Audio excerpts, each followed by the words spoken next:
कुमाऊं विश्वविद्यालय के nano science और नैनो टेक्नोलॉजी केंद्र डीएसबी परिसर के रसायन विज्ञान विभाग और कोरिया विज्ञान और प्रौद्योगिकी संस्थान के रैम्प कन्वर्जेंस रिसर्च सेंटर की ओर से 3 दिवसीय अंतर्राष्ट्रीय सम्मेलन का आयोजन किया गया, जिसका विषय है ऊर्जा कार्यात्मक सामग्री अणु और नैनो टेक्नोलॉजी का संयुक्त रूप से आयोजन किया गया है। 20 से 22 मार्च 2025 तक नैनीताल के MMTTC में आयोजित ये कार्यक्रम होगा। ओवर इंडिया का एंड नॉट ओनली इंडिया, जो साउथ कोरिया से भी आया है, तो वो लोग के साथ डिस्कशन चल रहा है जो कैसे हम लोग ये प्रोजेक्ट का और भी आगे लेकर जाओ एंड इंडस्ट्री का व्यू में हम लोग डेवलप कर सकते हो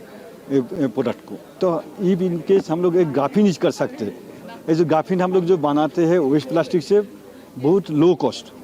तो वो इसको ग्राफीन के यूज करके हम लोग बैटरी बना सकते हैं एंड जो बैटरी का लो कॉस्ट में हम लोग डेवलप कर सकते हैं। एंड ये कॉन्फ्रेंस में एक ये है जो बहुत एक्सपर्ट आया है, एनर्जी का आया है,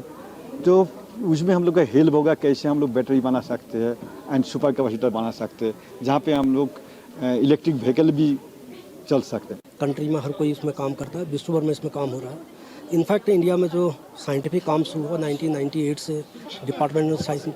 टेक्नोलॉजी ने ये प्रोग्राम शुरू किया था नैनो टेक्नोलॉजी पर। बट अगर आप